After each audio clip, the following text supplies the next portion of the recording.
Direskrimsus Polda Jawa Tengah mengungkap tindak pidana perbankan dan pencucian uang oleh Koperasi Simpan Pinjam dengan kerugian 9 anggota koperasi mencapai 16 miliar rupiah.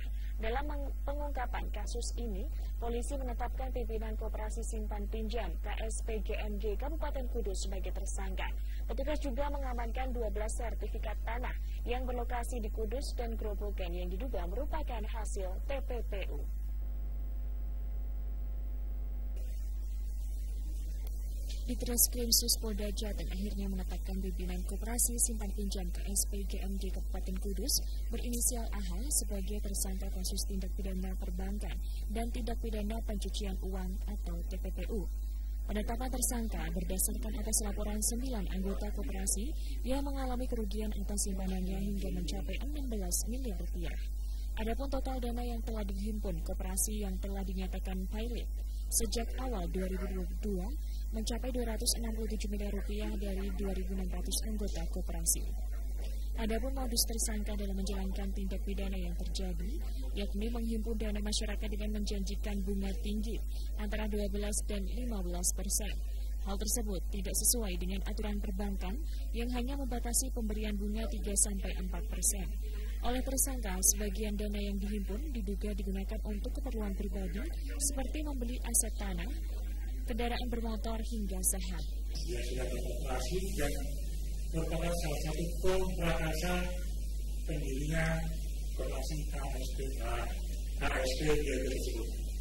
Kemudian modus operandi yang dilakukan oleh tersangka adalah yang menghimpun dana dengan mengiming-imingi kepada warga masyarakat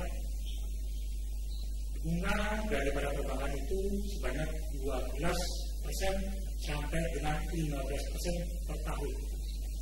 Di desa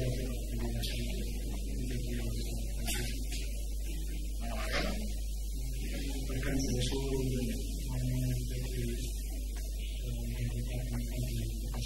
dimulai. Jadi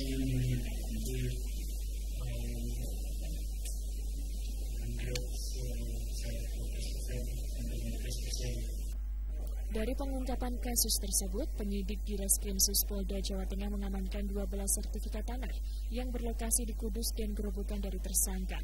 Saat ini penyidik masih berkoordinasi dengan kurator yang mengenangani pilot KSPG Rimuria Group untuk mendalami kemungkinan adanya korban lain serta aset yang diduga berasal dari tindak pencucian uang. Atas perbuatannya, tersangka dijerat dengan Undang-Undang Nomor 10 Tahun 1998 tentang perbankan serta UU Nomor 8 2012 tentang pemberantasan TPPU. Hendi Nugroho, Semarang TV.